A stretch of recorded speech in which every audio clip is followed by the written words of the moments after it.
time, Andrea, I'm going to show you how to make this lovely green and white, green and white sort of triangular gift box, which I've gone mad just lately in gifting people seeds. I'm on a really strict healthy eating regime, and I'm eating lots of sprouted seeds, herbs, and so like popping seeds into little cute gift boxes and packets. It's such a cheap, yet, you know, it's just a cheap and easy gift, and yet it's such a lovely gift to give, because, you know, people can grow their own little bits of food, which is really good, or they can grow their own flowers or whatever. Some things like coriander is so easy to grow, mint is so easy to grow, you know, parsley, chives, things like that. Gifting those sort of seeds, you can grow them in the house all year round, and, you know, like little seeds that are ready for sprouting and stuff as little packs. So that's what this is for. And just as if by a miracle, this gorgeous Seasoned with Kindness stamp set was released by Stampin' Up the beginning of this month.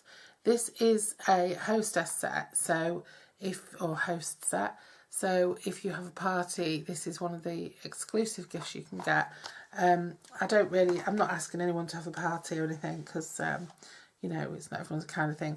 But if you don't have to host a party, you can get it by placing an order, whatever, and it's just a bargain, and it's lovely. So it has, let me just show you a little bit more of it. It has the tin with either, you can put the flower in, and that's a 2-step stamp, and then it has 3 sort of different types of herbs. 2 of them have that sort of rosemary-ish, like basil, sage or thyme, and these are 2-step stamps. And then it has these little tiny little for you and thanks, which I'm going to use in another project.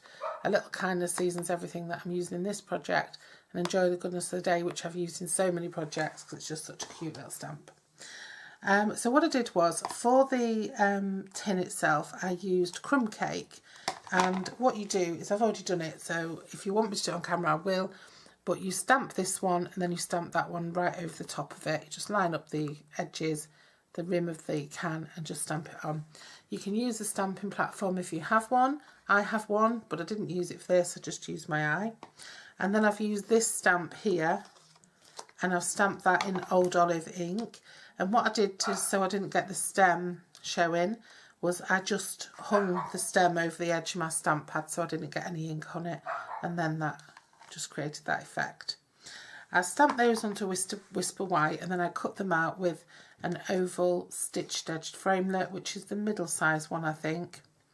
And I did 3 of those, so you'll need 3 of those. And then what I did was, I made these gorgeous squares, these scallop squares.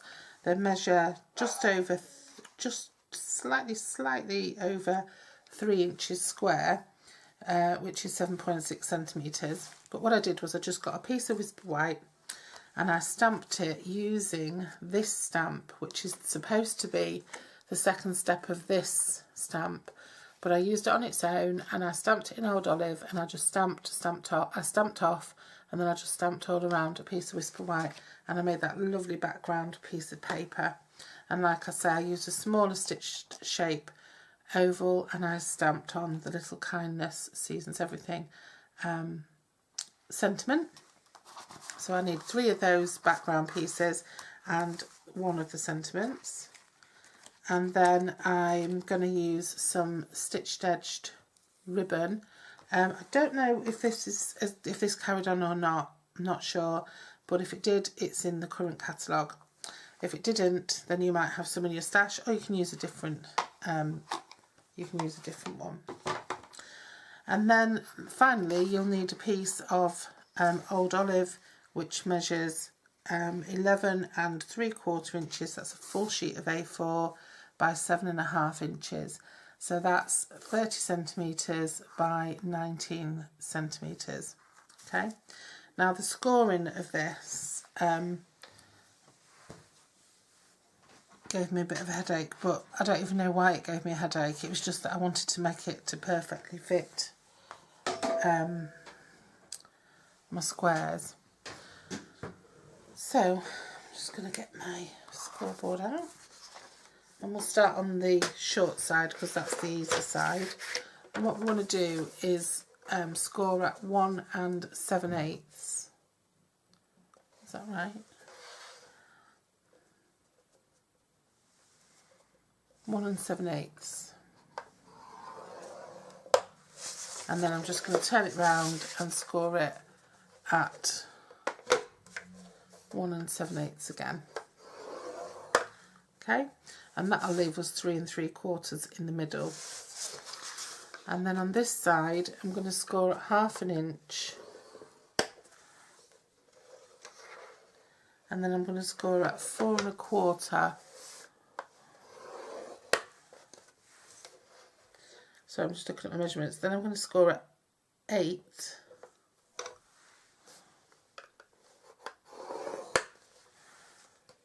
And that should be it.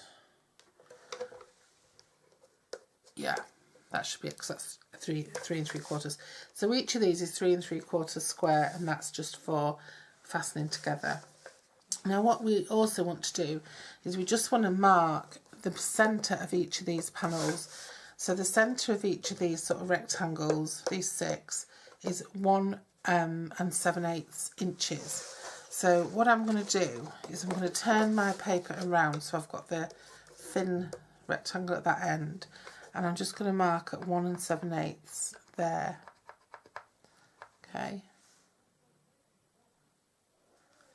And then I'm going to count it across to the middle. So 1 2 3 4 5 6 7 eighths. So that'll bring me to 5 5/8. 5 5/8. And then I'm just going to count it across again for you. So 1 2 3 4 5 6 7. And that'll bring me to 9 3/8. Okay. Now on the other side, it'll be different unless you just turn your paper over. So 1 7/8. And then we'll count it again. 1 2 3 4 5 6 7. So that's 7 brings us 1 2 3 4 5 6 7 brings us to here. So that's 6 5 6/8. And then 1 2 3 4 5 6 7 brings us to here. So 9 3/8. Okay. And we've got our, that's the easiest way really I found of doing it, apart from getting a ruler and measuring it. Okay, and then we're going to cut between those, and we can do it with scissors. You can score between them if you want and join them up. It's up to you. I don't need to, so I'm not going to.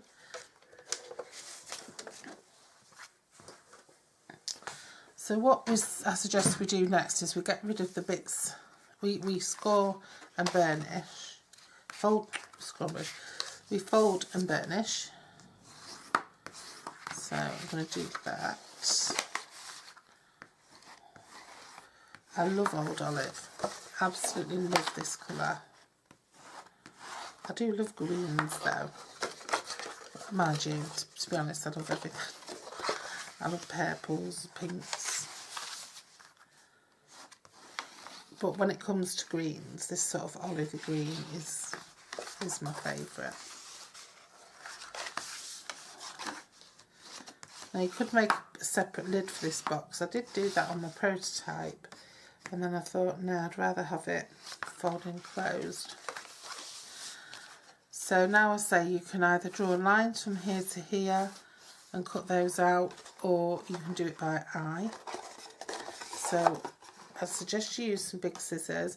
What we're going to do is we're going to cut away these 2 small rectangles on each side all together. So cut those out.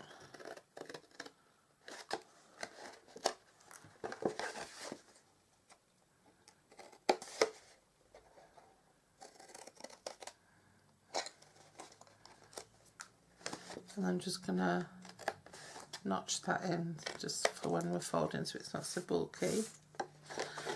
And then I'm going to go from this mark here down to that corner. Okay, then I'm going to come back from this mark down to this corner. Now if you want to draw those in, you can. If you want to burnish them in, if you want to score them in, you can. Or you can just do it by eye, like I am. If you've got a nice big pair of scissors, it should only be one cut down to the edge. That helps you to keep nice and straight.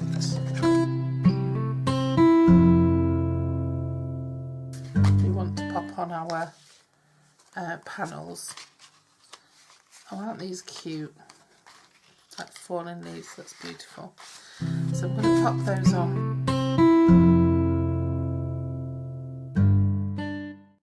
There we go. That would look lovely for a card as well, wouldn't it? I'm going to pop these on with dimensionals because I want to give them a little bit of lift. So I'm just going to stick a few dimensionals on the back.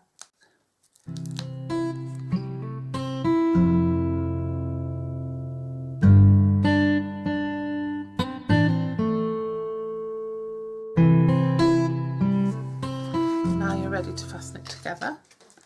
So to fasten it together, just pop some glue or tape, whatever you choose, on there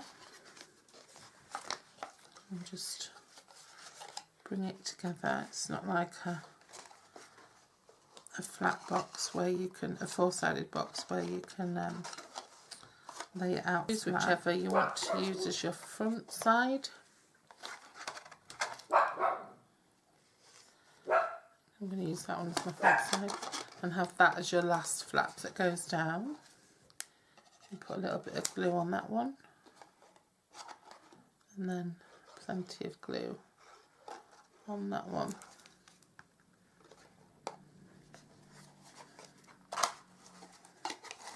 Open the top up.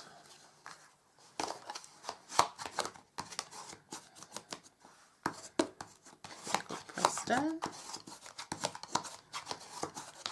The weather's a little bit dull today. My daughter's in Paris having the time of her life, and it's really hot. I'm popping this down with a dimensional so it can be opened.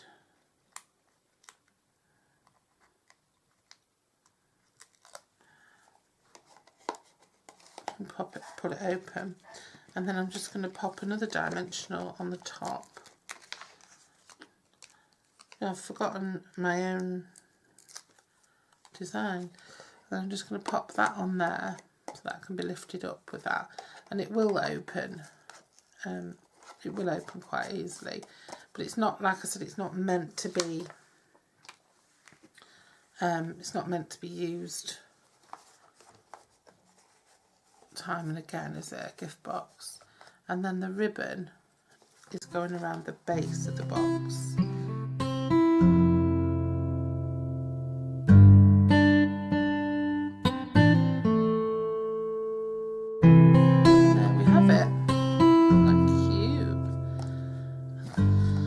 Little gift box. I mean, you can pop it through there if you want, so it's being held up by the dimensional, but it is staying where it is quite well, so that's fine. Yeah, so that's it. That's the finished item. Really cute. So I hope you enjoyed that. It's just an idea of something to do with this lovely set. So I hope you enjoyed that. Take care, and I'll see you again very soon for another project. Bye bye.